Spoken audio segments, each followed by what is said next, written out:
Welcome to Swelog Business Systems. In this video, we'll be discussing how to create a follow-up stock taking report in Swelog. For that, log into Swelog and there under the heading MPC stock taking, we have follow-up stock taking. Select it and user will be taken to the window where we create the report. So before creating a report, please make sure that there are some changes done to the existing item or pallet in the database after the process of stock taking is complete. So now let's try to make some modification for the existing data with the help of swap. Log into swap. There under the heading stock taking, we can either go by list stock taking or instant stock taking.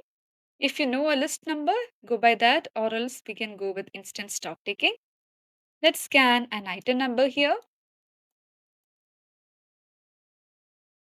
The list of pallets coming under the scanned item is displayed here in this table. And let's choose a pallet from the list.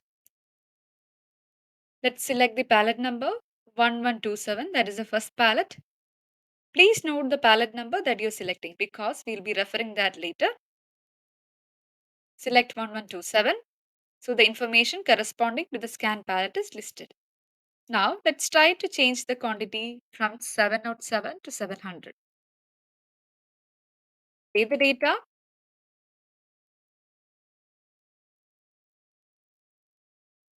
The update is completed. Now let's go back to Swelog. The pallet number was 1127. Now let's generate a report. So for report generation, here we have three options. Either it can be a stock taking list and we can choose a stock taking list number from the drop down and then generate a report accordingly for that. If you want to generate the report for a period of time, select period radio button, specify the from and to date and then generate the report. Then we also have the provision to specify a week code too. It's a parameter in item table.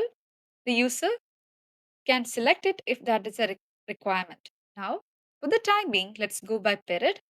Select period and specify the from and to date and click on this arrow button to generate the report.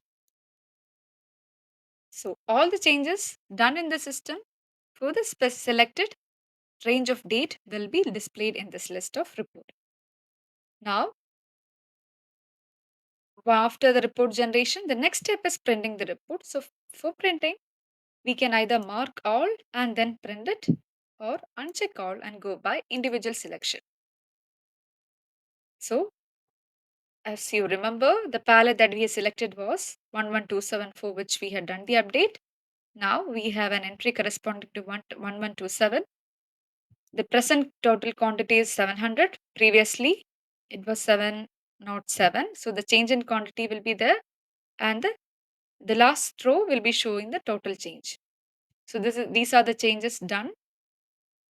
So once a report is being generated, the person who has the permission or authority to print the report can is also having the authority to change the quantity and some parameters if that is required.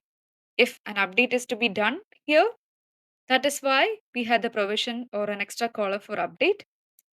The selected or required columns rows can be selected and once selected, it becomes editable and the user has the provision to specify the location, position and quantity if required. So the required quantity for selected pallets can be mentioned and save the data.